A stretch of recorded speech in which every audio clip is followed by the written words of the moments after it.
Vamos a resolver entonces este ejercicio que había quedado pendiente.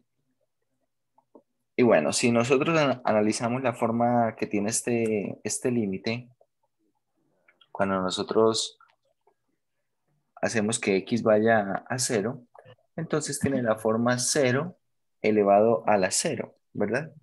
En el denominador, bueno, perdón, en la base, x vale 0, y en el exponente tenemos 1 menos coseno de 0 y coseno de 0 es 1. Es decir, que queda 1 menos 1, 0.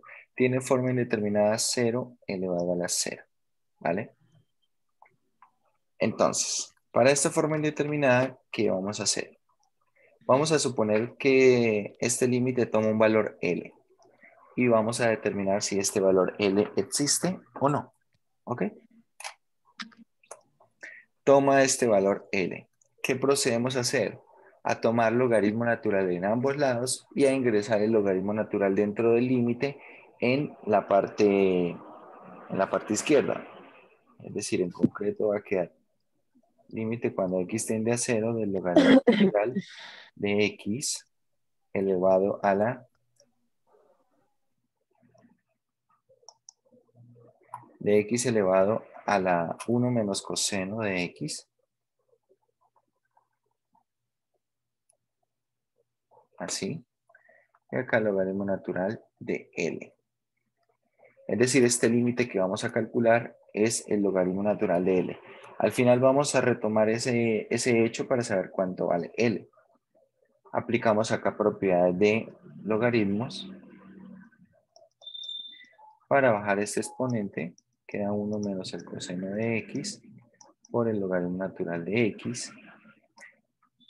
Si ustedes lo analizan, esto ahora tiene otra forma indeterminada. El logaritmo natural, cuando x tiende a 0, esto tiende a infinito. Acá tenemos que hacer una modificación en el ejercicio.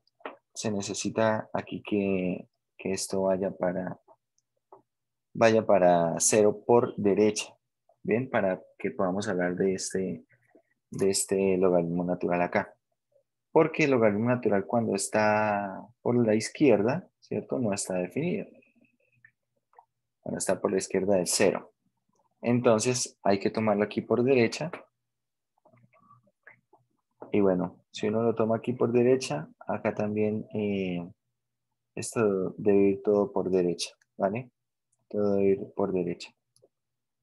Bien, dicho esto, tenemos lo siguiente. ¿Qué forma indeterminada tiene esto? Acá el primer factor está dando 0. Y el segundo factor, que es el logaritmo natural, cuando x tiende a 0 por derecha, esto básicamente va para infinito. Bien. Entonces, ¿qué vamos a hacer con esto? Vamos a cambiar esa forma indeterminada, 0 por infinito, por una forma indeterminada, 0 sobre 0 o infinito sobre infinito. En este caso, lo que yo les recomiendo es dejar el logaritmo natural en el numerador y este 1 menos coseno de x lo voy a pasar hacia el denominador, a dividir como 1 sobre 1 menos coseno de x.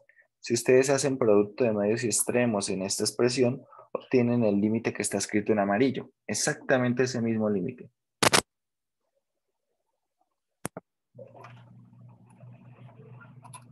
Bueno, ahora, ¿cómo procedemos con este límite? Veamos, esto tiene forma infinito sobre infinito.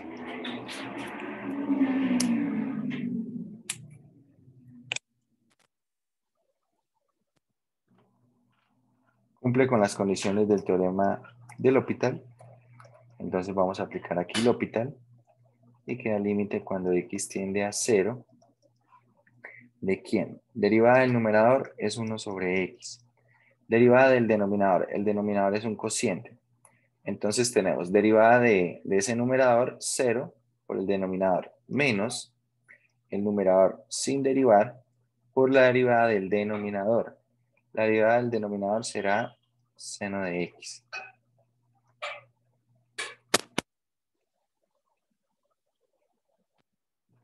Sobre el denominador elevado al cuadrado.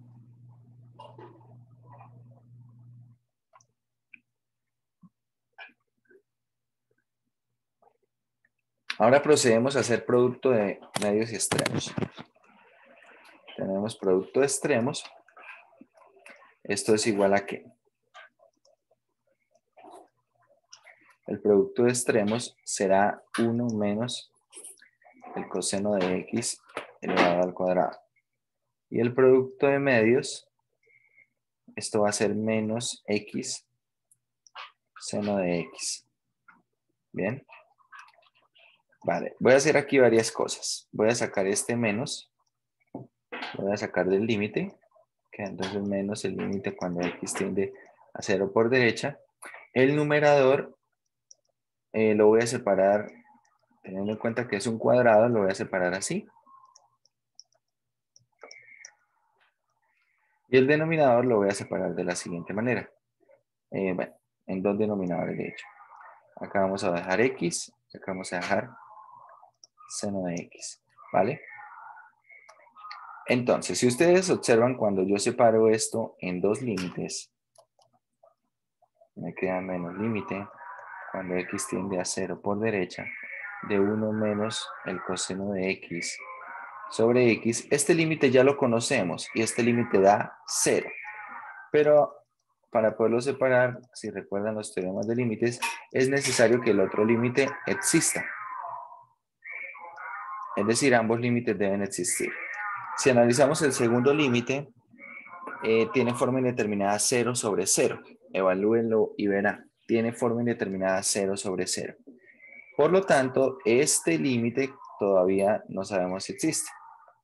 Entonces vamos a retomar este límite, solamente ese límite, aquí por aparte. Límite cuando x tiende a 0 por derecha, de 1 menos el coseno de x sobre el seno de x. Tiene forma indeterminada 0 sobre 0, cumple con las condiciones para la regla del L'Hopital, solamente esa parte del límite. Y bueno, calculamos su derivada. Tenemos límite cuando x tiende a 0 por derecha. La derivada del numerador será será seno de x.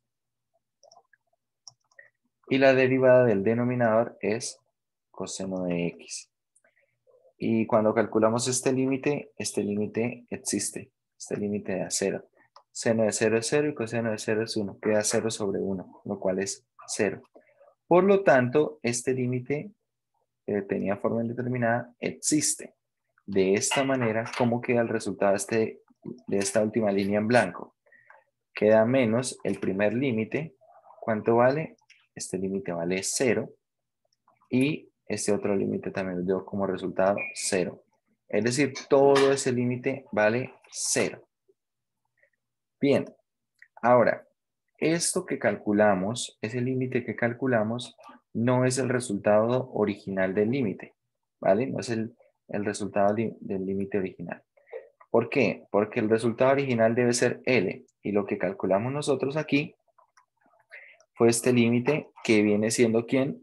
El logaritmo natural de L, ¿ok? Dicho lo cual, tenemos lo siguiente, que el logaritmo natural de L, es ¿quién? Es 0. Y esto ocurre si, solamente si, L es 1. Entonces ese límite original toma valor 1.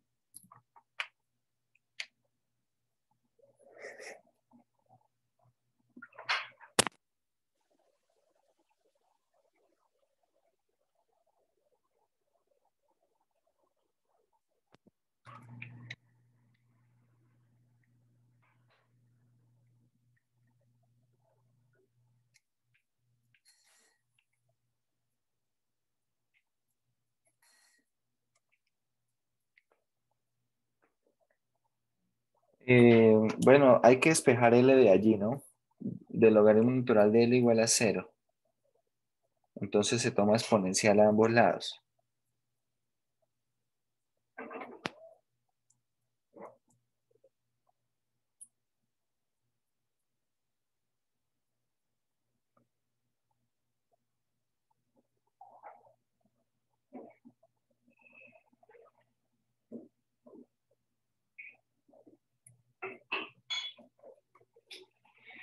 ¿sí?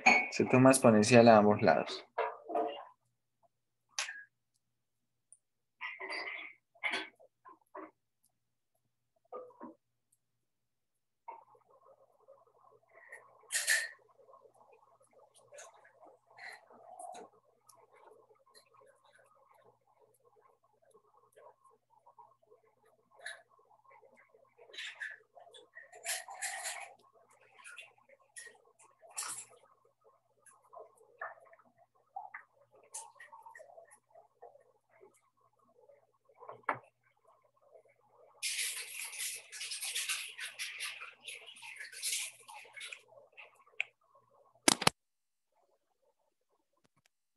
Bueno, ese era el ejercicio que tenían de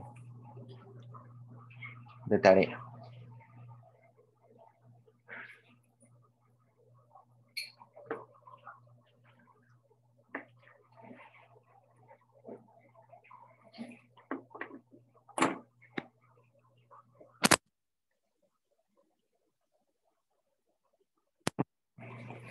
Vamos a comenzar con el estudio de la prueba de la primera derivada, hablar de crecimiento, y la prueba de la segunda derivada en la siguiente sección, hablar de concavidad y puntos de inflexión. Entonces, bueno, como hemos dicho anteriormente, la primera derivada tiene una característica de interés con respecto a la gráfica de una función. Entonces, para recordar, acá un paréntesis. Recordemos que, bueno, tengamos una función sea f diferenciable en un intervalo i, ¿vale? Entonces,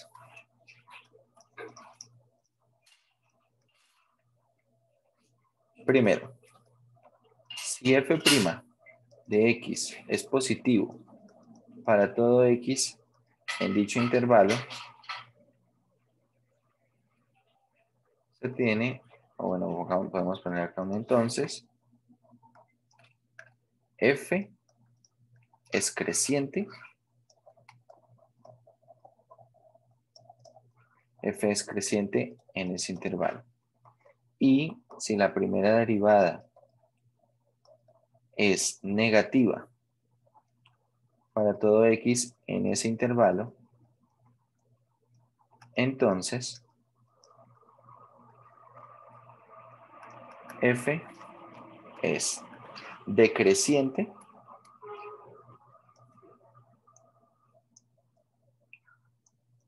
en ese intervalo. F será decreciente en ese intervalo. Bien, vamos a pensar en eso. Y esto lo necesitaremos para la primera derivada, la prueba de la primera derivada. ¿Qué se necesita? Vale, se necesita que la función sea continua sobre un intervalo cerrado y que sea diferenciable sobre el intervalo abierto. Bien, excepto posiblemente en un número crítico, es decir, donde puedo aceptar que no llegue a ser diferenciable es en un número crítico. Recuerden que un número crítico, ¿qué es? C es un número crítico, vamos a poner así, número crítico, si f' evaluado en C es 0 o exclusiva, f' evaluado en C no existe. Bien, hay que tener en cuenta que C debe pertenecer al dominio de la función. Bien, entonces claro, si C es un número que está en el dominio de la función y f' evaluada en C no existe, entonces allí no es diferenciable, ¿vale?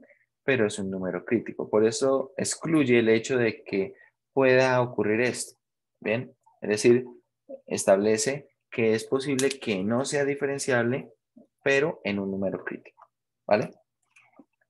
Entonces, Si la primera derivada cambia de positiva a negativa en C, observen, la primera derivada cambia de positiva a negativa en C. Pensémoslo así. Acá está C. Y la primera derivada cambia de positiva a negativa, es decir, de izquierda a derecha pasa a ser la primera derivada positiva.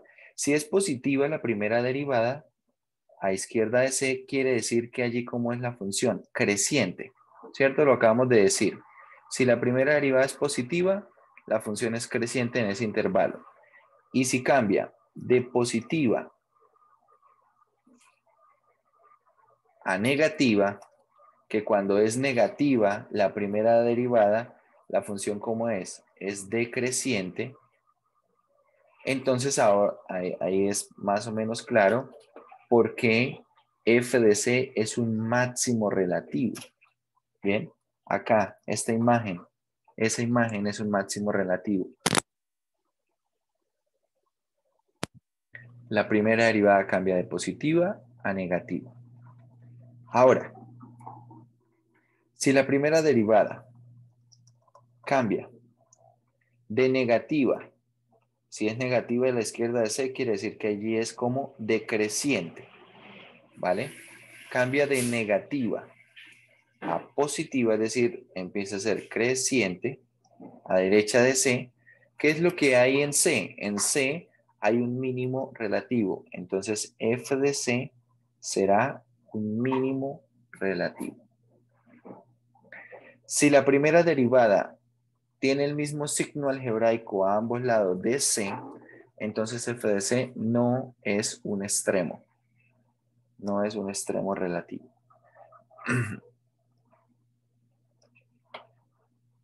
F de C no será un extremo relativo. Por ejemplo, consideremos la función x al cubo. X al cubo hace algo más o menos de este estilo. Y si ustedes hacen las cuentas con la función x al cubo, ¿qué ocurre? F de x siendo x al cubo. La primera derivada, ¿quién es? Es 3x al cuadrado, ¿vale? 3x al cuadrado. Si ustedes miran la primera derivada se hace 0 cuando x vale 0. Y 0 es un número del dominio. Por lo tanto, c igual a 0 es un número crítico. Pero si ustedes analizan la primera derivada hacia a la izquierda de 0 es positiva. ¿Por qué sé que es positiva? Porque tenemos acá x al cuadrado. Y si yo tomo valores a la izquierda de 0, cualquier número al cuadrado es mayor o igual que 0, ¿verdad? Multiplicado por 3 sigue siendo mayor o igual que 0. Por lo tanto, la derivada es positiva a la izquierda de 0 y también a la derecha de 0. ¿Qué ocurre allí? Que tiene el mismo signo algebraico a cada lado del número crítico. Y claro, se puede ver acá en la gráfica de x al cubo que es una función que es como creciente. Y por lo tanto, miren las pendientes de las rectas tangentes. Todo el tiempo las pendientes de las rectas tangentes son positivas. Es decir, el hecho de tener número crítico no garantiza que exista un extremo relativo. Es un lugar, los números críticos son lugares donde pueden ocurrir los extremos relativos, pero es posible que ocurran como es posible que no. Acá vemos un ejemplo. Bien, de esta manera, la prueba de la primera derivada nos permite poder decidir en dónde se encuentra un extremo relativo, ¿vale? Donde hay un extremo relativo para la función. Si bien, si bien la primera derivada es buena en ese sentido, es buena en ese sentido que nos va a permitir establecer cosas con respecto a los extremos relativos sin necesidad de ponernos a hacer las cuentas de otra manera. Tiene una limitante y es que aún necesita que se evalúen signos y para evaluar signos de forma general lo que uno necesitaría, entre comillas, es hacer un cementerio. Y allí en algunos casos puede ser algo complicado. Entonces veamos aquí un ejemplo. Tenemos la función x al cubo menos 3x al cuadrado menos 9x más 2. Queremos hallar los extremos relativos. Calculamos la primera derivada y la primera derivada, observen, se puede factorizar así. Factorizan la primera derivada. ¿Y para qué factorizan la primera derivada? Para hacer básicamente un cementerio con esta expresión. Acá no están haciendo gráficamente un cementerio, pero en todo este párrafo se está haciendo un análisis de signos. La verdad es que sería mucho más práctico hacer un cementerio aquí. Por ejemplo, voy a tomar el factor 3x más 1. Voy a hacer esto más pequeño. 3x más 1 y tomo el factor x menos 3. Quiero analizar los signos alrededor de los números críticos. ¿Cuáles son los números críticos? Aquellos, en este caso, aquellos que anulan la primera derivada. Son los únicos casos, ¿por qué? Porque la derivada es una polinomial, es decir, x igual a 1 y x igual a 3 son números críticos, perdón, x igual a menos 1 y x igual a 3 son números críticos. Entonces hacemos un cementerio, por acá tenemos menos infinito, menos 1, 3, infinito. ¿Y cómo son los signos? Bueno, los signos, digamos, para el primero, hacia la derecha del menos 1, ¿verdad? Son positivos y hacia la izquierda son negativos. Del segundo factor, x menos 3 se hace 0 en 3, hacia la derecha es positivo, antes son negativos, por lo tanto acá esto es positivo, acá esto es negativo y acá esto es positivo. En la tabla va a ser mucho más fácil analizar donde hay extremos. Observen, la primera derivada en menos 1, ¿qué es lo que está pasando en menos 1? ¿Que es un número crítico? Sí. Y la derivada está cambiando en menos 1 de positivo a negativo. ¿Qué quiere decir esto? Directamente de la tabla puedo concluir que la imagen de menos 1, como está de positivo a negativo, esto es un máximo relativo. ¿Cierto? Cambia de positivo a negativo, es decir, pasa de ser creciente a decreciente. Piensen, pasa a ser creciente y luego a decreciente. Entonces ahí que hay un máximo relativo. Por otro lado, en 3, ¿qué ocurre? Va de negativo a positivo. Entonces la imagen de 3, según el criterio de la primera derivada, esto es un mínimo relativo, ¿cierto? Pasa de ser decreciente a ser creciente, ¿vale? Observen, en la tabla me parece a mí al menos que puede ser un poco más fácil hacer las cuentas y darnos cuenta de cosas como los signos, cosas como estos cambios de signo en la derivada alrededor de números críticos, ¿bien? Y bueno, por acá irán a concluir algo. Exactamente esto, la imagen de 3 es un mínimo relativo, la imagen de menos 1 es un máximo relativo y bueno, ahí las calculan, ¿no? 7 y menos 25 respectivamente.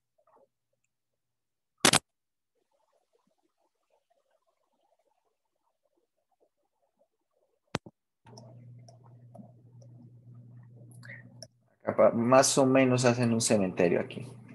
Más o menos. Por acá tenemos otro ejemplo. Y nuevamente, bueno, se factoriza y uno puede otra vez hacer un cementerio y llegar a las mismas conclusiones. Bien, extraer conclusiones similares. Pero como pueden ver acá, la limitante es que si nosotros trabajamos con funciones polinomiales o racionales, funciona de alguna manera bastante bien. Bien, se puede factorizar, se puede estimar los signos, hacer un cementerio y bueno, el problema es cuando involucramos funciones que no son polinomiales. Porque tal vez allí, dependiendo de lo que pongamos, de lo que involucremos, puede ser fácil o difícil analizar signos. En este caso es fácil porque la derivada del logaritmo natural es 1 sobre x, es decir, es una racional y puedo analizar con facilidad los signos de esa racional. Yo los signos les aconsejo, muchachos, los signos de la primera derivada, les aconsejo que lo hagan con un cementerio. Nosotros ya sabemos usar el cementerio. En cambio aquí observen que usan mucha información y mucho análisis para concluir lo mismo. ¿Sí? Observen, la primera derivada es negativa en este intervalo, es positiva en este otro intervalo, pero para eso hay que decir varias cosas por allí de camino, ¿no? En cambio, si uno lo hace con un cementerio, vamos a ver que se puede llegar a estas conclusiones de una manera sencilla. A ver, hacemos un cementerio otra vez. Tenemos factores 2x menos 1, x más 1, x. A ver, números críticos de la función. ¿Quiénes son? Tenemos, el numerador se hace 0 cuando x vale, aquí en esta primera parte, 1/2. Aquí cuando x vale menos 1. Y pondríamos en el denominador cuando x vale 0, ¿verdad? Porque allí no existiría la primera derivada. Sin embargo, 0 no hace parte del dominio, ¿cierto? El logaritmo natural de valor absoluto de 0 no está definido. Por lo tanto, 0 como tal no me interesa. Entonces, veamos, por acá tengo menos infinito, vamos a ubicar por aquí el menos 1, por aquí vamos a ubicar el 1/2, y por aquí vamos a ubicar infinito. Bien, vamos a calcular signos. Bueno, ¿cómo es?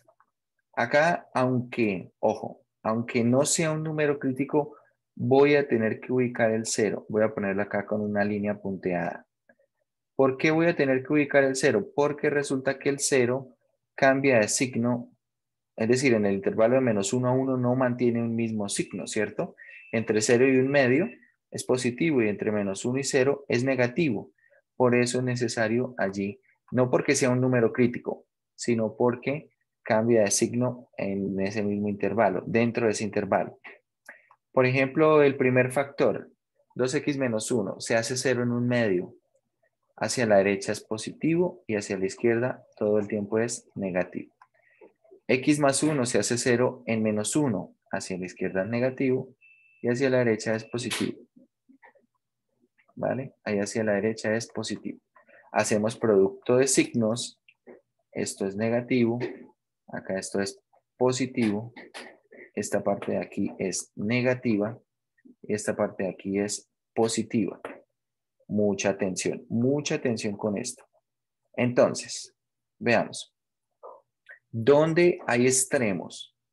Vemos que la primera derivada en menos 1 cambia de negativo a positivo, ¿verdad? Es decir, que la imagen de menos 1, ¿qué viene siendo? ¿Qué viene siendo, muchachos? La primera derivada pasa de negativa a positiva. Un máximo relativo. Un mínimo relativo. Un mínimo relativo, ¿verdad? Cambia de negativa a positiva, es decir, pasa de ser decreciente a ser creciente. Bien, ¿qué pasa en un medio? Pasa de negativa a positiva, es decir, f en un medio también es un mínimo relativo. Y uno podría decir, bueno, en 0 pasa de positivo a negativo y sería un máximo relativo, pero eso no es verdad. Porque recordemos que este análisis se va a hacer para números críticos y ya dijimos, 0 no es un número crítico, ¿ok? Así que aquí no me interesa qué pase alrededor de 0, no me interesa. ¿Por qué no me interesa? Porque 0 no es número crítico. ¿Vale?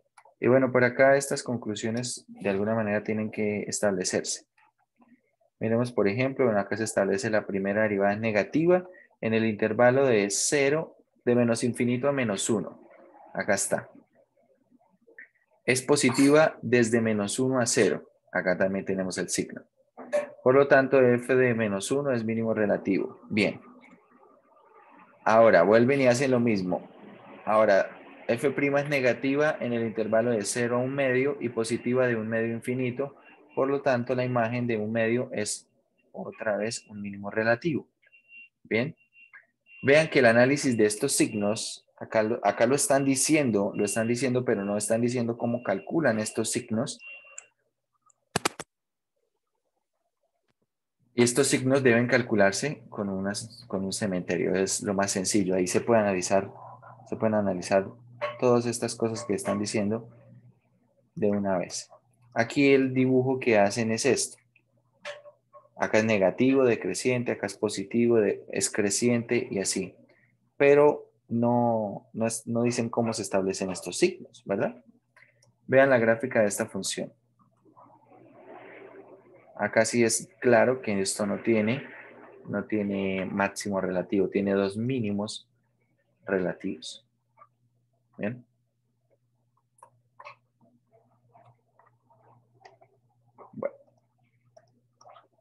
Bueno, así ahí siguen ejemplos. Terminamos esta sección con la prueba del único número crítico. Supongamos que C es el único número crítico de la función dentro de un intervalo. Es el único número crítico. Si se logra demostrar que f de c es un extremo relativo, entonces f de c es un extremo absoluto. Bien. Si es un extremo relativo, entonces L es un extremo absoluto. Tengan en cuenta que estamos diciendo que sea el único número crítico. Y básicamente para que lo pensemos de otra forma, vamos a tomar acá A y B. Vamos a tomar un número C dentro del intervalo. Y por ejemplo, bueno, vamos a suponer que ese es el número crítico y que este es un máximo relativo. Bien, voy a dibujar este pedacito nomás. Quiero que piensen en lo siguiente. ¿Será posible trazar, bueno, acá trazar más de la gráfica? Trazar la gráfica en todo el intervalo AB. ¿Será posible trazar la gráfica en todo el intervalo AB de manera que C no sea el máximo absoluto? Quiero que piensen en una gráfica. Para que no sea el máximo absoluto, no sé, por ejemplo, que acá tenga un pedazo de curva que esté más arriba, ¿no? Haya una imagen que esté más arriba que la imagen de C. Si eso ocurre, entonces es posible que C no sea máximo absoluto.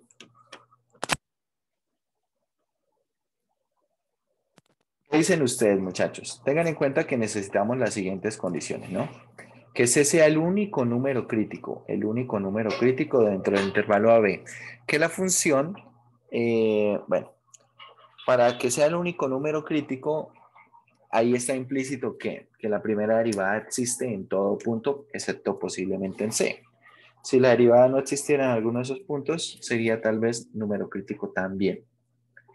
Entonces, necesitamos que sea el único número crítico y ya estamos diciendo que es un extremo, es un máximo relativo. Ahora quiero preguntarme esto, ¿será que es posible que bajo cierta circunstancia ese número no sea máximo absoluto? ¿Qué dicen ustedes? ¿Qué piensan?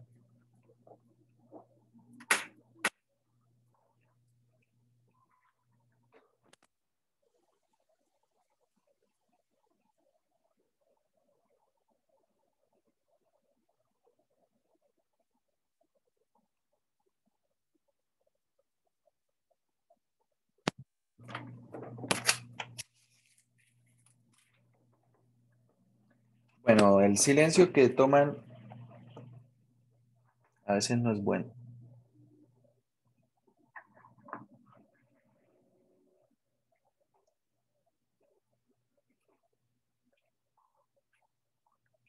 Bueno, de hecho, si existiera esa posibilidad, eso negaría el teorema, ¿no? Entonces el teorema sería mentira.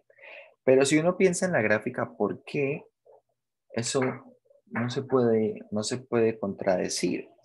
Si uno, por ejemplo, pone la imagen de B por aquí, resulta que para que ocurra algo como esto, sería necesario tener algo así.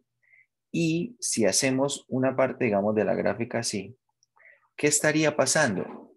Estaría pasando que estamos agregando otro número crítico, ¿cierto? Aquí la gráfica pasa a ser decreciente a ser creciente. Por lo tanto, no tendríamos la condición del único número crítico. Y no estaríamos hablando del problema que planteamos. Bien.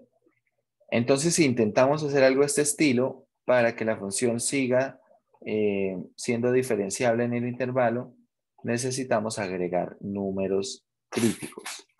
Si de pronto nosotros, no sé, se nos ocurre poner una asíntota, por aquí, por acá una asíntota,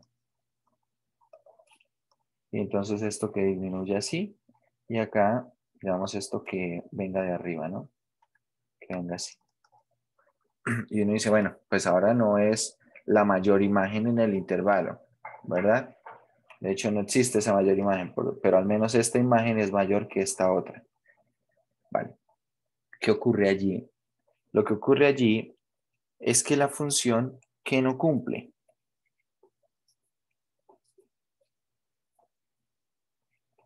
que no cumple la función.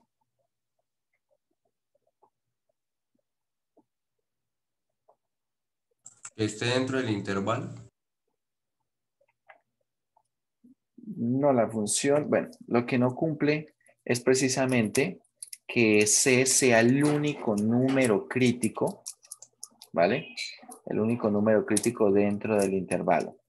Porque la primera derivada no existe, aunque bueno, sí, es cierto que allí en la asíntota no tenemos que ese valor esté en el dominio, pero allí la primera derivada no existe, ¿vale? Esa primera derivada no existe. De hecho, este teorema queda un poco mejor si uno le agrega el hecho de ser continua, ¿vale? Si uno le agrega el hecho de ser continua, el problema queda mejor. Bien, vamos a hacer un par de ejercicios. Problemas del 1 al 32. Dice, use la prueba de la primera derivada para encontrar extremos de la función dada. Grafique y encuentre intersecciones cuando sea posible. ¿Vale?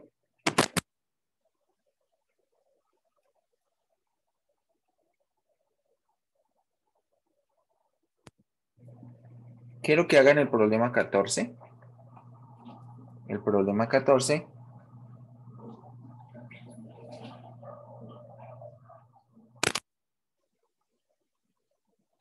Y el problema 22.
Bueno, vamos a ver. Problema 14. ¿Qué necesitamos hacer? Bueno, hallar los extremos de esta función. Todos los extremos relativos que tenga esta función. Bien. La función entonces es f de x igual a menos 3x a la 4 más 8x al cubo menos 6x al cuadrado menos 2. Bien. Vale. Entonces, ahora, ¿qué es lo que vamos a hacer? Lo que vamos a hacer es lo siguiente. Calculamos la primera derivada. Y esto será menos 12x al cubo más 24x al cuadrado Menos menos 12. 12x.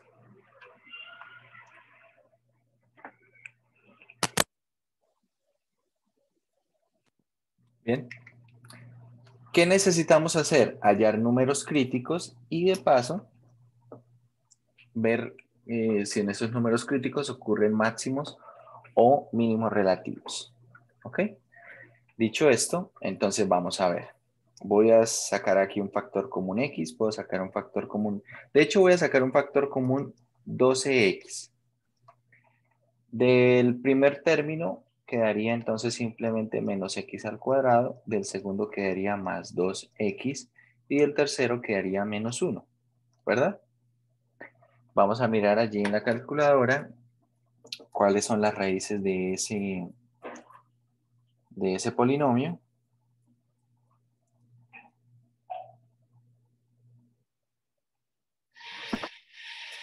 ¿Cuáles son esas raíces? Ambas ¿son quién?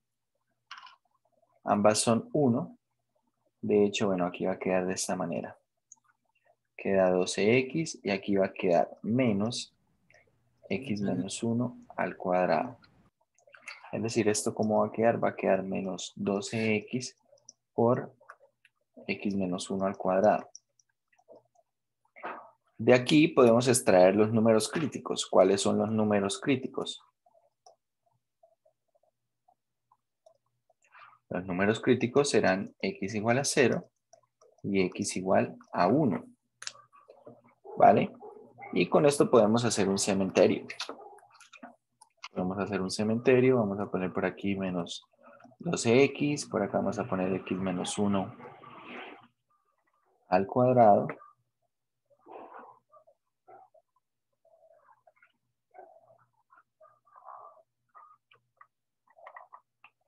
Por acá tenemos menos infinito. Por acá tenemos 0. Acá tendremos 1. Por acá tendremos infinito. Bien. Y bueno, calculamos los signos. Signos a la derecha de 0 serán negativos. ¿Por qué? Porque tengo acá un menos 12, ¿verdad? De hecho, tengo un negativo precediendo a la x. Es decir, si x vale 1, esto queda menos 12. Si x vale 2, queda menos 24. Es decir, que a la derecha del 0, en este caso, serán negativos y a la izquierda será positivo. Si x vale, por ejemplo, menos 1, sería 12 positivo. Por el otro lado, x menos 1 al cuadrado se hace 0 ¿dónde? En 1. Pero como está elevado al cuadrado, a ambos lados los signos son positivos, ¿verdad? Hacemos igual el producto de signos. Acá esto es positivo, acá esto es negativo y aquí también esto es negativo. Dicho lo cual, veamos. En este número crítico x igual a 0. La derivada está cambiando de positiva a negativa. Es decir, que f de x tiene. ¿Qué tiene en el 0? ¿Un máximo relativo o un mínimo relativo? Máximo relativo. Un máximo, ¿verdad? Va pasando de creciente a decreciente. Muy bien. Tiene máximo relativo. En este caso, f evaluado en 0. Y vamos a ver cuánto es la función evaluada en 0. La función evaluada en 0 es menos 2. Esa función evaluada en 0 es menos 2. Y observen, en el otro número crítico, en 1, ¿qué pasa? que la derivada no cambia de signo, ¿verdad? No cambia de signo. Lo que puedo decir es que f de 1 no es extremo relativo. F de 1 no es extremo relativo. Y bueno, para hacernos una mejor idea de qué es lo que está pasando acá, vamos a hacer aquí rápidamente una gráfica en GeoGebra y veamos cómo se ve reflejada la información que obtuvimos. Bien, bueno, aquí la función es igual a menos 3x a la 4 más 8x al cubo menos 6x al cuadrado menos 2. Bien, y ahí tenemos precisamente la función. Podemos observar que en el 0 está ocurriendo un máximo relativo, ¿cierto? Aquí en el 0 está ocurriendo un máximo relativo. Y ese máximo relativo es menos 2 como lo obtuvimos analíticamente. ¿Qué pasa en el 1? Observen, en el 1 no hay extremo relativo, ¿cierto? Si uno piensa en la imagen del 1, la imagen del 1 alrededor de un intervalo abierto no es la mayor de las imágenes y tampoco es la menor de las imágenes en ese intervalo abierto. Por lo tanto, la imagen de 1 no es un extremo relativo. Bien, por otro lado, si lo analizamos con la prueba de la primera derivada, acá es negativa la pendiente, ¿cierto? Es decreciente y sigue siendo negativa la pendiente. Es decir, no hay cambio de signo en la pendiente. ¿Vale? Tenemos entonces allí esa información para esta función. ¿Ok? Bueno, así como hicimos quiero que hagan el problema 22. Problema 22. X al cuadrado sobre x a la 4 más 1. Problema 22. F de x es x al cuadrado sobre x a la 4 más 1. Bien. Quiero que hagan nuevamente el mismo proceso que hicimos anteriormente.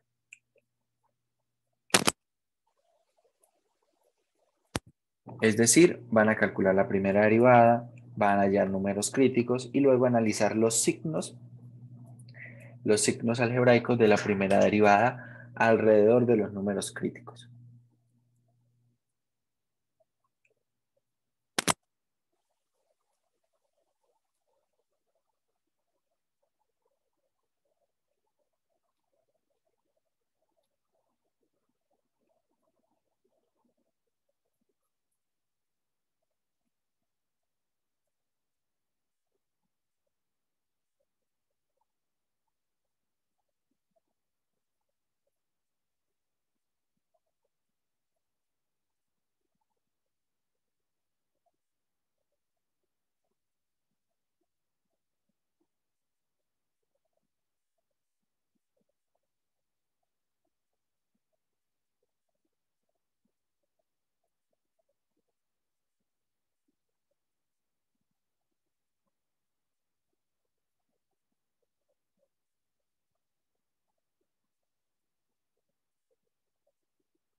¿Listo?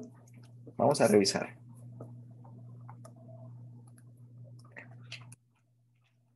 Vamos a ver. Primera derivada.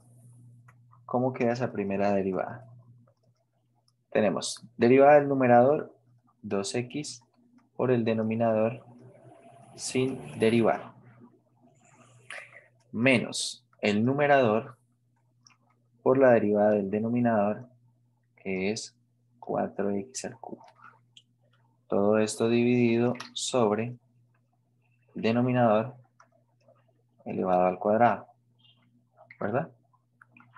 Hacemos las cuentas del numerador. Acá vamos a tener 2, bueno, queda, a ver, tenemos por aquí 2x a la 5 y acá queda menos 4x a la 5, por lo tanto esto es menos 2x a la 5, ¿vale?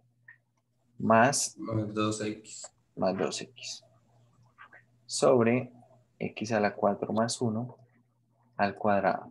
Bien. Números críticos. Para números críticos, entonces, tenemos el numerador donde se hace 0. Bien, el numerador podemos hacer un factor común menos 2x y queda factor de quién? De x a la 4 menos 1. ¿Correcto? Y el denominador, bueno, queda x a la 4 más 1 al cuadrado.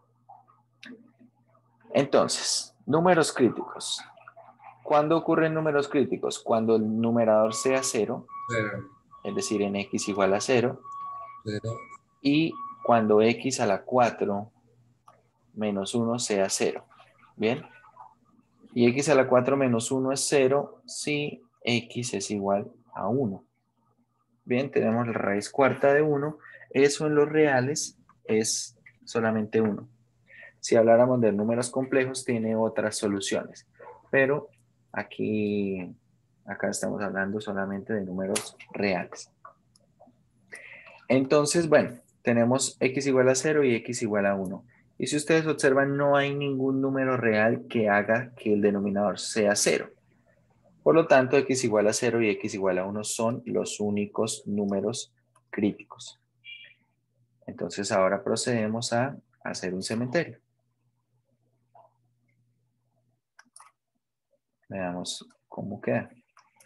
Tenemos por aquí, en el numerador tengo el factor menos 2x, x a la 4 menos 1, y en el denominador tengo x a la 4 más 1 al cuadrado, que siempre es positivo, pero lo voy a escribir acá de todas formas para no perderlo de vista. Acá tenemos menos 1, menos infinito, por acá estará 0, por acá estará el 1 y por acá estará el infinito. Bien. Vale, ahora los signos. El primer factor se hace 0 en el 0. A la derecha de 0 los signos son negativos y a la izquierda son positivos. X a la 4 menos 1 se hace 0 en 1, hacia la derecha es positivo y hacia la izquierda son negativos los signos.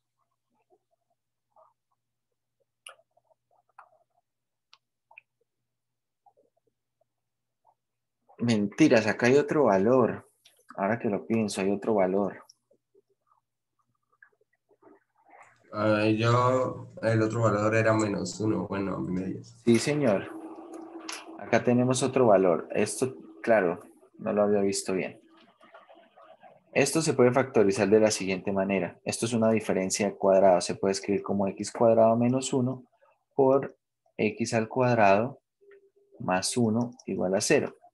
Entonces, x cuadrado menos 1 se puede factorizar como x menos 1 por x más 1. Y bueno, el factor x al cuadrado más 1 siempre es, bueno, es positivo, eso es irreducible. Vale, acá tenemos que cambiar esto porque aparecen nuevos factores.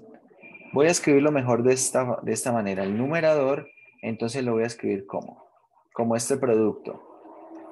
Por acá tengo x menos 1, x más 1, x al cuadrado más 1 Y ahora sí el denominador, que era, bueno, que es x a la 4 más 1 elevado al cuadrado.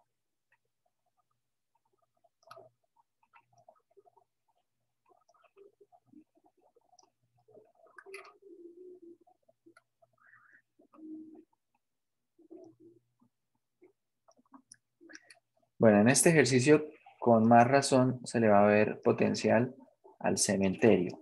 Entonces, tenemos números críticos, x igual a 1, x igual a menos 1 y x igual a 0. Entonces, por acá tendremos menos 1, 0, 1. Y bueno, por aquí esto va a infinito. Esto va para infinito. Vale, ahora miremos.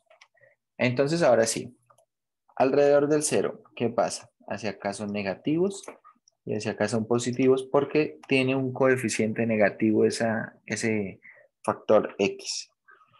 X menos 1 se hace 0 en 1, hacia la derecha es positivo y hacia la izquierda son negativos. X más 1 se hace 0 en menos 1, hacia la derecha esto es positivo, hacia la izquierda negativos. X al cuadrado más 1 todo el tiempo es positivo. ¿Por qué pongo este factor aquí? Para no perderlo del producto. X a la 4 más 1 al cuadrado también todo el tiempo es positivo. Bien, y hacemos ahora producto de signos. Acá tenemos esto es positivo, acá esto es negativo, el siguiente es positivo y el siguiente es negativo. Entonces veamos qué pasa en los números críticos. Veamos, la función tendrá máximos o máximo relativo, ¿dónde? Máximo relativo. ¿Dónde se obtiene máximo relativo? Cuando pasa de ser positivo a negativo, ¿verdad? Es decir, ¿en Sí, dónde se alcanza? en menos 1. Entonces, máximo relativo, imagen de menos 1. ¿Dónde más? En 1. También la imagen de 1. Ahorita calculamos esas imágenes. Por otro lado, tendrá mínimo relativo cuando cambia de negativo a positivo, es decir, en 0, ¿vale? En 0. Entonces, f de 0 es un valor mínimo relativo. Y bueno, vamos a la función a calcular esto. Entonces, la imagen de 0, ¿cuánto es? La imagen de 0 es 0. La imagen de 1, ¿cuánto es? 1/2. Y la imagen de menos 1 también es 1/2. ¿Sí? Esto es 1/2, 1/2 y 0. Y ahora vamos a hacer la gráfica, si les parece.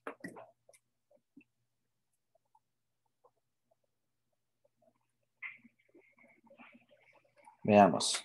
La función entonces es x al cuadrado dividido en x a la 4 más 1. Ahí está. Entonces, bueno, vamos a mirar esta gráfica con un poco más de detalle.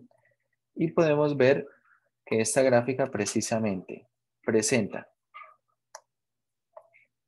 La gráfica precisamente presenta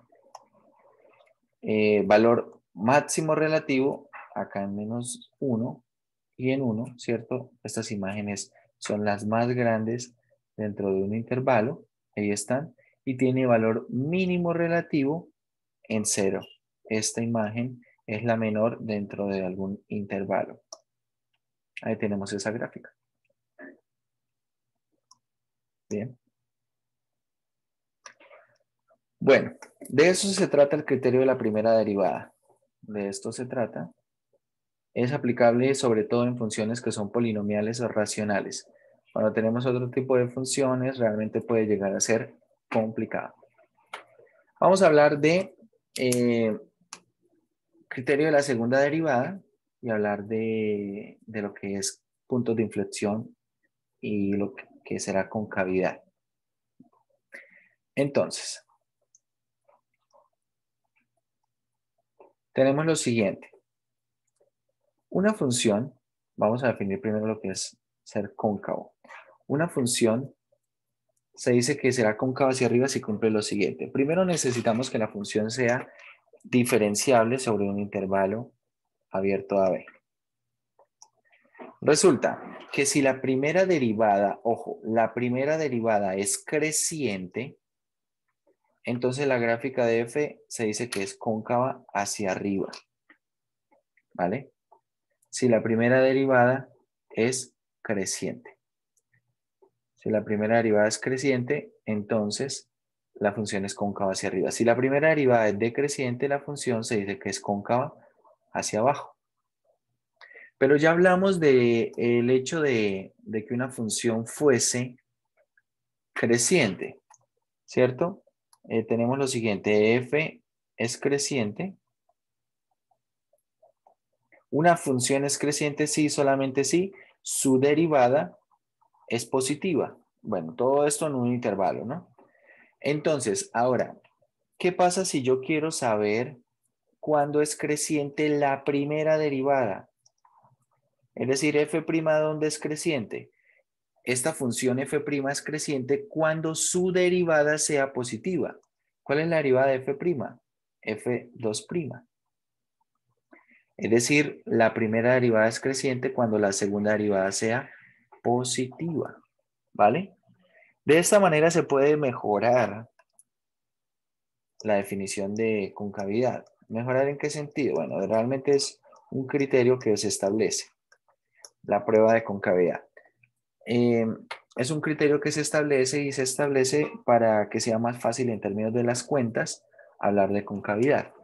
Es mucho más fácil saber cuál es el signo algebraico de una función que averiguar si la función es creciente o decreciente de manera rutinaria, ¿no? De manera que se examine por los elementos. Sea f una función para la cual la segunda derivada existe sobre un intervalo abierto. Entonces, si la segunda derivada es positiva para toda x en ese intervalo, se establece que la función es cóncava hacia arriba, ¿vale? Si la segunda derivada es negativa para toda x en ese intervalo, entonces se establece que la función es cóncava hacia abajo, sobre el mismo intervalo, ¿vale?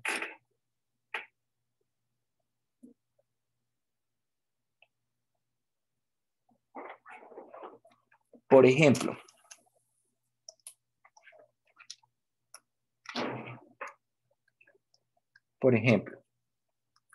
miremos el ejercicio anterior. En este ejercicio anterior que teníamos acá esta derivada, podemos calcular la segunda derivada. La segunda derivada, f segunda, voy a escribirlo en otro color. La segunda derivada, ¿quién es? Es menos 36x al cuadrado más 48x menos 12. ¿Vale? Podemos sacar un factor común 12. Y acá quedaría menos 3. Bueno, de hecho voy a sacar un factor común de una vez, menos 12. Aquí quedaría 3x al cuadrado. 3x al cuadrado. Aquí quedaría menos 4x. Y acá más 1. ¿Vale? Hallamos las raíces de este polinomio. Coeficientes 3, menos 4 y 1. Y las raíces son 1 y 1/3. 1 y 1/3. ¿Qué quiere decir esto? Bueno, tengo acá menos 12. Y como las raíces son 1 y 1/3, acá tengo x menos 1 y x menos 1/3. ¿Vale? Aquí multiplico esto por 3. Y de esta manera quedaría la factorización. Yo quiero averiguar dónde se hace positiva la segunda derivada. Entonces puedo hacer un cementerio. Acá tengo los siguientes factores. Tengo, bueno, básicamente que aporten signo. Tengo x menos 1. Bien, tengo x menos 1 y a esto lo voy a multiplicar de una vez por menos 36. para poder analizar bien los signos. ¿Vale? Voy a agrupar ese 3 con el menos 12. Y tengo x menos 1/3. Entonces, ¿dónde se hace 0? El primero se hace 0 en 1 y el segundo en 1/3. Tengo por acá menos infinito, 1/3, 1, infinito. Bien. Entonces, ¿dónde se hace 0x menos 1? En 1. Como lo antecede un coeficiente negativo, hacia la derecha los signos son negativos y hacia la izquierda positivos. X menos 1/3 se hace 0 en 1/3, hacia la derecha son positivos los signos y hacia la izquierda negativos. Calculo los signos, esto es negativo, esto es positivo y esto es negativo. ¿Qué quiere decir esto? Estos son los signos de la segunda derivada. Quiere decir que f es cóncava Abajo.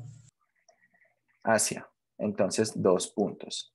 Primero, vamos a poner aquí, hacia abajo, en donde cuando la segunda derivada sea como negativa, es decir, es cóncava hacia abajo en el intervalo de menos infinito a 1/3 y vamos a poner aquí con una coma, es cóncava hacia abajo, o podríamos poner una unión de 1 a infinito. En estos intervalos es cóncava hacia abajo. Bien, la segunda derivada está dando negativa en estos intervalos.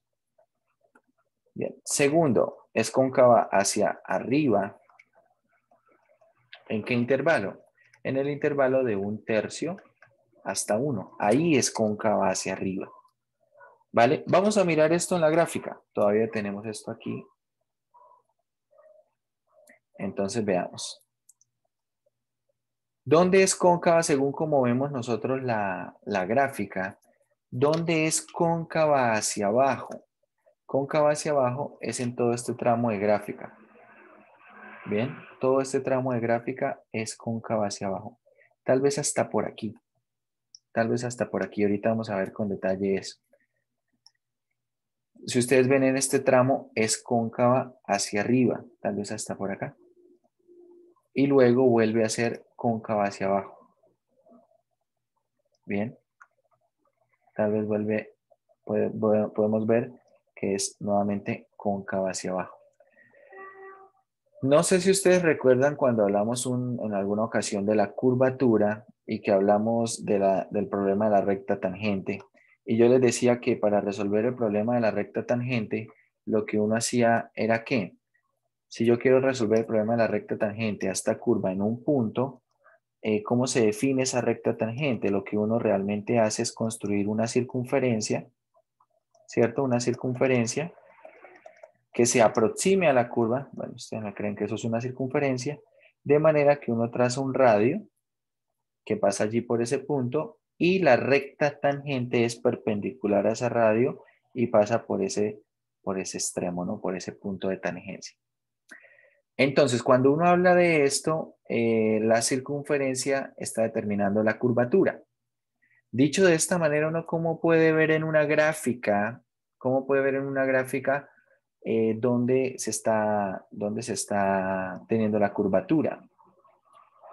O cómo puede relacionar esto con la concavidad. Porque lo que dibujé en negro digo que es cóncavo hacia abajo y lo que dibujé en rojo digo que es cóncavo hacia arriba.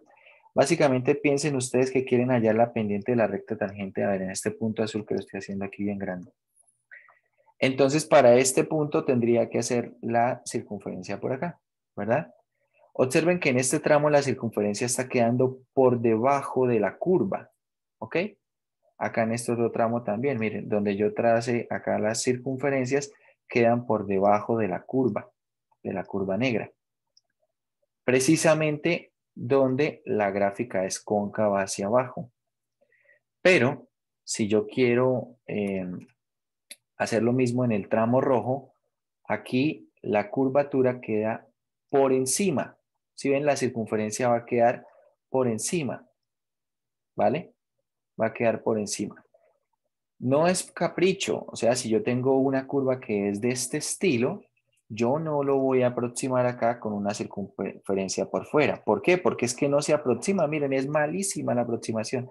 Sin embargo, si esa misma circunferencia la pongo por dentro, observen que acá en una parte local, acá en esta partecita, la circunferencia y la curva se parecen muchísimo.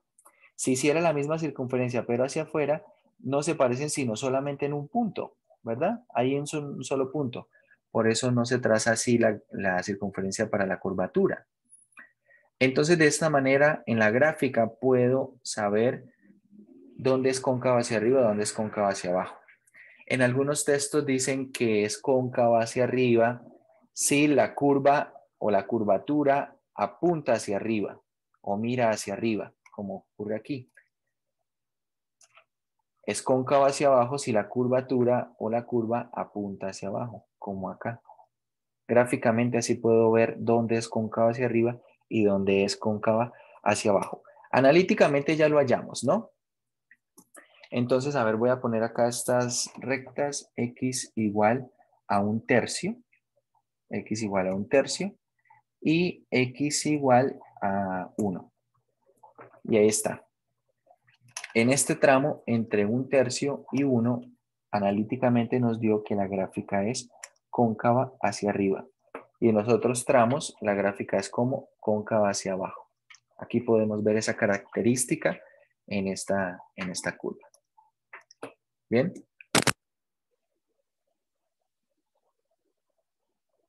Analizamos esta otra curva. Miren lo siguiente. ¿Dónde es cóncava hacia arriba y dónde es cóncava hacia abajo? Entonces, ¿dónde será cóncava hacia arriba? Voy a trazarlo con color negro. Más o menos podríamos decir que desde este punto hasta este otro punto, es decir, como es de menos un medio a un medio. Porque si ustedes observan, acá hay una parte muy delgada, un límite muy delgado, donde deja de mirar la curva hacia arriba y empieza a mirar hacia abajo, ¿verdad? Entonces observen, acá en esta parte ya está mirando hacia abajo. Pero si ustedes observan, no sé, más o menos en 1.7 o algo por aquí, vuelve a dejar de mirar, o incluso antes, yo diría que en 1.5, aquí. Aquí deja de mirar hacia abajo, acá mira hacia abajo, pero si ustedes observan, de aquí en adelante esta curva está mirando hacia arriba. Es muy leve, pero se alcanza a ver que la curvatura está hacia arriba. ¿Sí lo observan? Acá lo mismo, ocurre lo mismo, hacia la izquierda.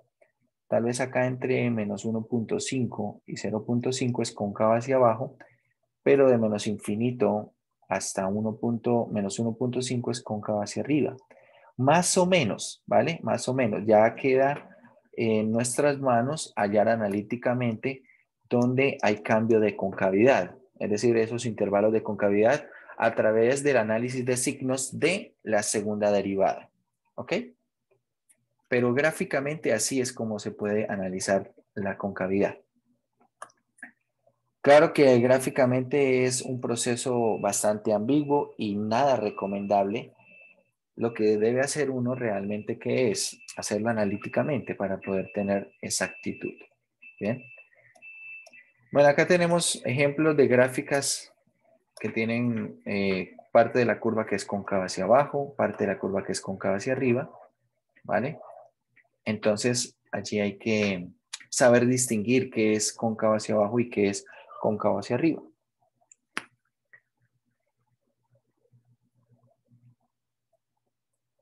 Naturalmente surge la definición de punto de inflexión. Ese punto donde hay un cambio de concavidad es el límite delgado en algunas curvas. En la primera curva se ve más claro que es un límite muy delgado, es decir, es un punto exactamente donde la gráfica pasa de ser cóncava hacia abajo a ser cóncava hacia arriba, ¿verdad? Entonces, ese punto tiene un nombre y se conoce como punto de inflexión. Entonces, observen lo siguiente. ¿Qué es un punto de inflexión? Necesito que la función sea continua sobre un intervalo abierto que contiene un número c, ¿vale?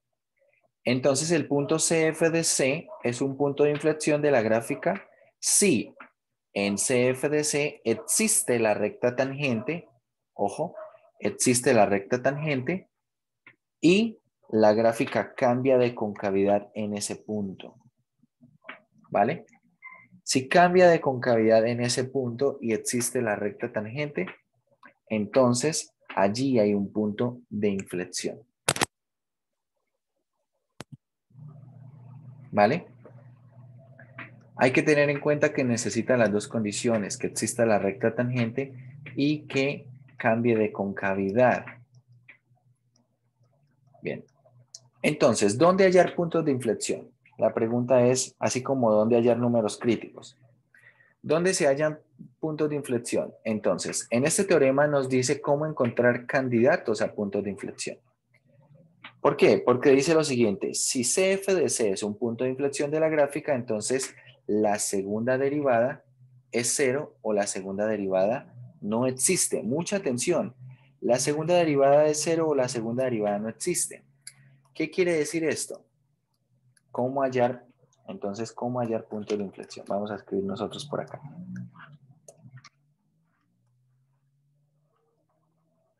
¿Cómo hallar puntos de inflexión?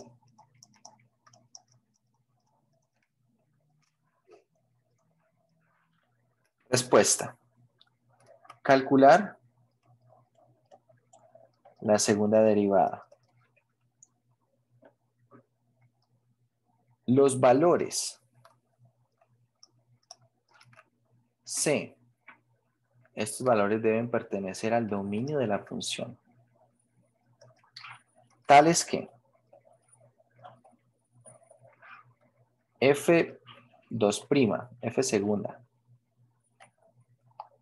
F segunda evaluado en C es 0 o F segunda evaluada en C no existe. Mucha atención, voy a escribirlo en otro color. Son candidatos.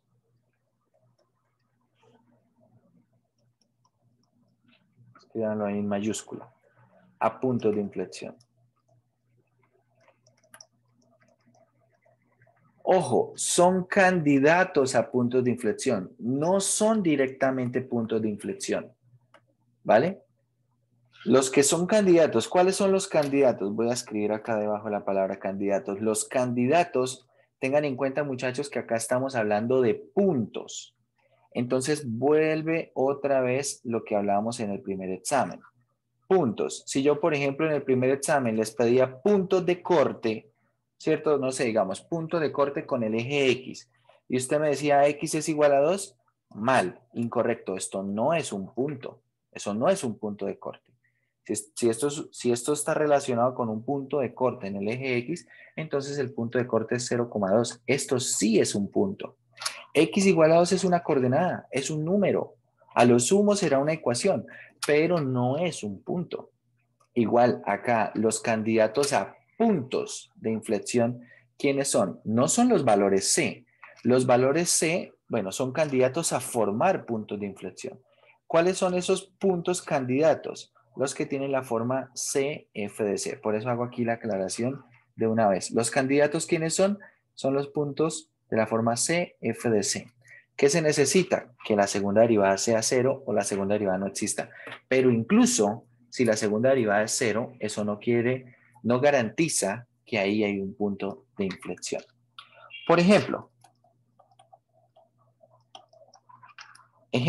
si usted toma la función f de x igual, a ver, vamos a poner x. ¿Quién es f'? 1. ¿Quién es f segunda? ¿Quién es f segunda? 0. Entonces la pregunta, por ejemplo, que hago yo, f segunda evaluado en 2, ¿es 0? ¿Sí o no?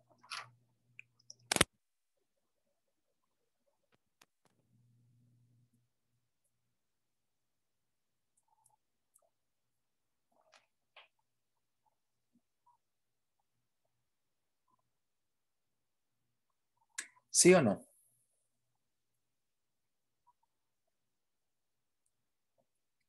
Esta respuesta debería ser muy rápida. ¿No? ¿Por qué no? ¿Por qué no? La segunda derivada evaluada en 0 no es 0. La segunda derivada evaluada en 2 no es 0. ¿Por qué? Sí, sí es 0. Acá dice la segunda derivada todo el tiempo es 0. ¿Qué quiere decir esto? Que esto da 0 para cualquier valor de x, ¿verdad? Entonces la segunda derivada evaluada en 2 es 0. Pero si nosotros calculamos la imagen de 2, es decir, el punto 2, f de 2, que será, como es la recta de identidad, será el punto 2,2. Este punto de aquí no es punto de inflexión. ¿Por qué? Si ustedes analizan la gráfica, de la función original, esto es una recta. Gráficamente podemos ver que en 2 no hay cambio de concavidad. En 2 no hay cambio de concavidad. Si analizamos la segunda derivada, ¿dónde la segunda derivada es positiva? ¿Dónde la segunda derivada es negativa? No ocurre. Siempre es 0. Recuerde, para que haya cambio de concavidad a la función, la segunda derivada debe ser positiva a un costado y negativa al otro. ¿Bien? Recordemos, si la segunda derivada es positiva, es cóncava hacia arriba, y si es negativa, es cóncava hacia abajo la función, la gráfica de la función. Pero acá, alrededor del 2, no hay cambio de concavidad. Espero que eso sea claro. No hay cambio de concavidad. Y como no hay cambio de concavidad, no hay punto de inflexión. Entonces, por eso acá tenemos candidatos a puntos de inflexión. No tenemos puntos de inflexión inmediatamente. Entonces, una vez que nosotros hallamos esos candidatos, hallamos todos los valores que hacen que la segunda derivada sea 0 o no exista, ¿qué es lo que procede? Analizar si la segunda derivada cambia de signo alrededor del valor C. Es decir, analizar si hay cambio de concavidad en C. Eso es lo primero lo segundo que debemos hacer. Entonces, lo primero que vamos a hacer es calcular la segunda derivada y hallar esos candidatos. Este sería el primer paso. El segundo paso, ¿cuál sería el segundo paso? Determinar si hay cambio de concavidad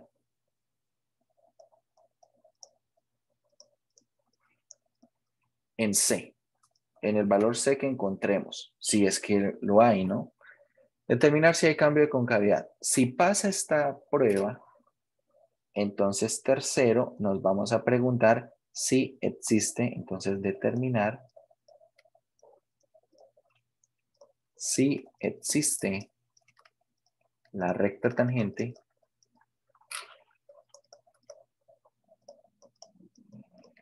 en el punto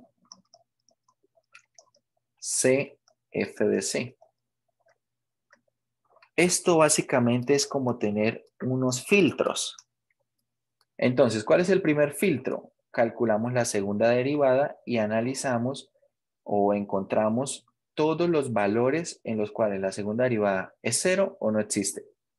Si resulta que la segunda derivada no cumple con esto, es decir, no existe ningún valor para el cual la segunda derivada sea 0, o no existe ningún valor para el cual la segunda derivada no exista, entonces hasta acá llegamos. No supero este filtro. Y como no supero este filtro, no existen puntos de inflexión.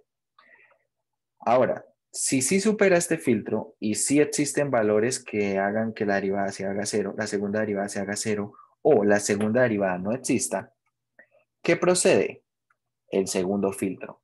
Vamos a ver si hay cambio de concavidad en C. Si hay cambio de concavidad en C, entonces pasamos al siguiente filtro. Si no hay cambio de concavidad en C, nos quedamos aquí. Por ejemplo, vamos a pensar en la gráfica de f de x, x a la 2 tercios. Si ustedes piensan en esta gráfica, bueno, miremos. Primera derivada es 2 tercios de x a la menos 1 tercio. Segunda derivada es menos 2 novenos de x a la menos 4 tercios. Si reescribimos esto, esto queda menos 2 sobre 9, x a la 2 tercios. Aquí este x a la 2 tercios sería lo mismo que tener raíz cúbica de x a la 4, más o menos así. Aquí es evidente que la segunda derivada siempre es diferente de 0. Bien, el numerador no se hace 0. Pero también se puede establecer que la segunda derivada no existe si solamente si x es 0. Y ojo que x igual a 0 pertenece al dominio de la función. ¿Bien?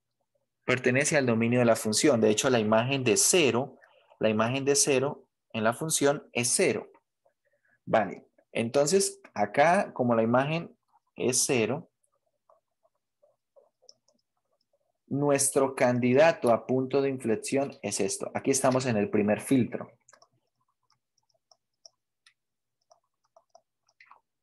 Este es nuestro candidato, solo nos salió un candidato a punto de inflexión. Bien, ahora ¿qué hago con este candidato? Voy al segundo filtro y analizo si esto tiene un cambio de concavidad alrededor del 0.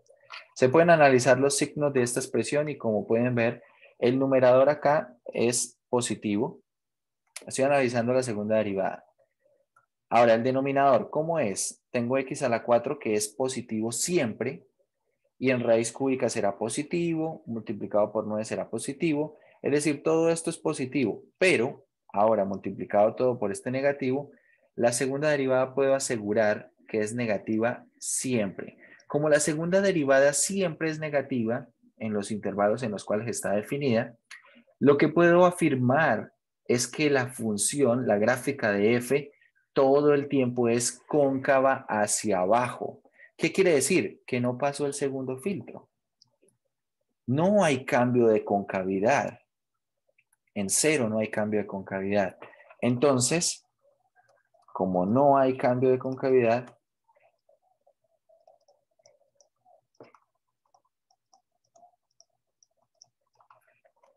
en 0 no, bueno, voy a poner así, el punto 0,0 no es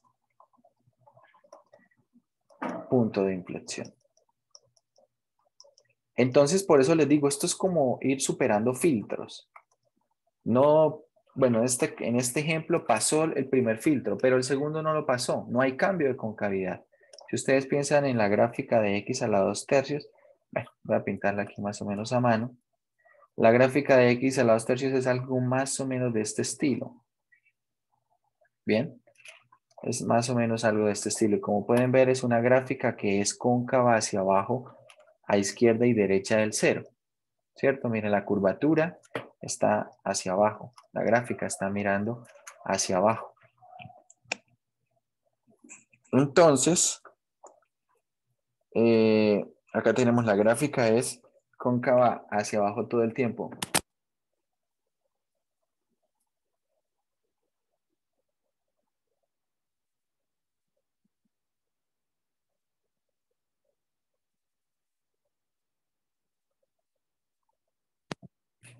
Bueno, entonces no hay que llegar a confundirse con cómo calcular puntos de inflexión. Hay que superar los 3 filtros. Hay que superar todos esos 3 filtros. Vamos a hablar de la prueba de la segunda derivada. La prueba de la segunda derivada establece lo siguiente. Sea f una función para la cual la segunda derivada existe sobre un intervalo abierto, donde contiene al número crítico, acá nos está diciendo de una vez que hay un número crítico C. Un número crítico C que está dentro de este intervalo. Vamos a ir haciendo un gráfico de esto. Por acá vamos a tener el número C, acá vamos a tener A y B. Entonces, si la segunda derivada es positiva en C, ojo, la segunda derivada es positiva en C, ¿qué quiere decir que la segunda derivada sea positiva en C? Si la segunda derivada es positiva en C, y bueno, realmente esto va a ser alrededor de C, lo que estoy poniendo acá como condición es que al ser positiva la gráfica sea cóncava hacia arriba, ¿vale? sea cóncava hacia arriba. Y si la gráfica es cóncava hacia arriba en C, ¿qué es lo que ocurre en C? Que hay un mínimo relativo. Por eso, si la segunda derivada es positiva, f de C es un mínimo relativo.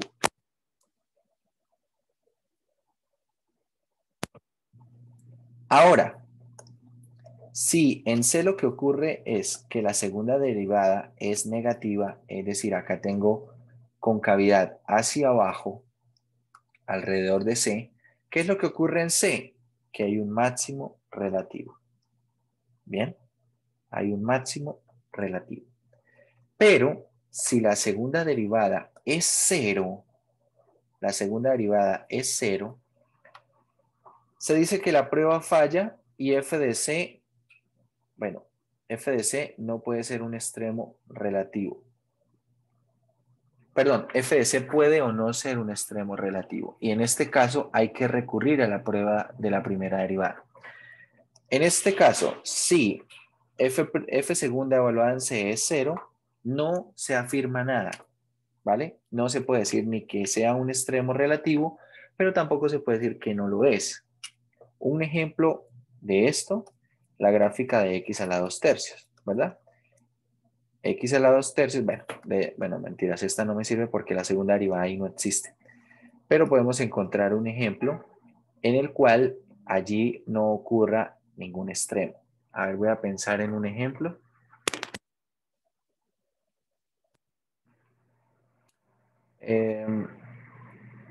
Ya lo tengo. A ver, vamos a pensar en la gráfica de x al cubo. F de x igual a x al cubo. Primera derivada, 3x al cuadrado, de donde extraemos que x igual a 0 es un número crítico, ¿vale? Segunda derivada, tenemos acá 6x, pero cuando evaluamos la segunda derivada en ese número crítico, el resultado es 0. ¿Bien? El resultado es 0. Y en x al cubo, por ejemplo, ¿qué ocurre? En x al cubo lo que ocurre es que la función, ¿cómo es? Si ustedes piensan en la gráfica, la función ahí en 0 para x al cubo, la función no tiene extremo relativo. Allí no hay ni máximo ni mínimo relativo. Bien, pero es posible encontrar un ejemplo en el cual la prueba de la segunda derivada falle y sí se encuentre un máximo o un mínimo relativo. De hecho, acá en el texto tenemos un ejemplo en el cual dice, bueno, prueba de la segunda derivada, acá hay un ejemplo, y acá dice fracaso de la prueba de la segunda derivada. Veamos en este ejemplo que la prueba falla. Tienen esta curva, x a la 4 más 1, la derivada es 4x al cubo, número crítico es 0, la segunda derivada es 12x al cuadrado, ¿verdad? La segunda derivada evaluada en el número crítico es 0, la prueba falla. Sin embargo, cuando se hacen las cuentas con la prueba de la primera derivada, se logra establecer que la imagen de 0, es decir, que efectivamente en 0, sí hay extremo relativo. De hecho, hay un mínimo relativo. Bien, entonces el hecho de que la prueba de la segunda derivada falle no quiere decir que no hay extremo, pero tampoco quiere decir que lo hay. Hay que mirar de otra forma qué es lo que pasa. Puede que lo tenga o puede que no. ¿Ok? Bien, estas dos pruebas, prueba de la primera derivada y la prueba de la segunda derivada, la vamos a utilizar en ejercicios de optimización. Entonces, la próxima clase, el día jueves, vamos a hacer ejercicios de optimización, la sección 4.8. Con eso terminamos el tema del curso. Y vamos a aplicar las pruebas de la primera o segunda derivada para establecer cuando una función tiene máximo o mínimo relativo y usando también el teorema que vimos del único número crítico, si nosotros logramos establecer que ese único número crítico es un extremo relativo, entonces será un extremo absoluto. Los problemas de optimización básicamente son problemas en los cuales vamos a tomar funciones que modelan situaciones de la vida real y usualmente esas funciones están definidas en un intervalo cerrado. Bien, entonces acá vamos a usar varios teoremas de los que hemos visto. Teorema del único número crítico, en muchos casos va a ocurrir. Supongamos que encontramos un número crítico C. un número crítico C que es el único. Entonces quiero determinar si él es un extremo relativo. Para eso vamos a usar la prueba de la segunda derivada en la mayoría de casos, y cuando falle recurrimos a la de la primera derivada. Y por ejemplo, supongamos que esto es un máximo relativo, pero si la función es continua y diferenciable en el intervalo AB, entonces de hecho lo que concluye el teorema del único número crítico es que esta f de c no solo es máximo relativo, sino que es máximo absoluto en el intervalo. Tengan en cuenta también que tenemos otro teorema que establece lo siguiente. En un intervalo cerrado, una función continua siempre alcanza extremos absolutos. Bien, si la función es continua, en un intervalo cerrado, siempre se alcanzan extremos absolutos. Es decir, siempre va a poder encontrar o decidir cuál es el mínimo absoluto y el máximo absoluto. Lo que va a ocurrir en estos problemas de optimización es que en una buena cantidad de casos, eso van a ocurrir ¿en dónde? En los números críticos. Ya iremos a mirar la próxima clase con los ejemplos. Bueno, muchachos, eso sería todo por hoy. Les recomiendo que vayan estudiando lo que vimos el día de hoy.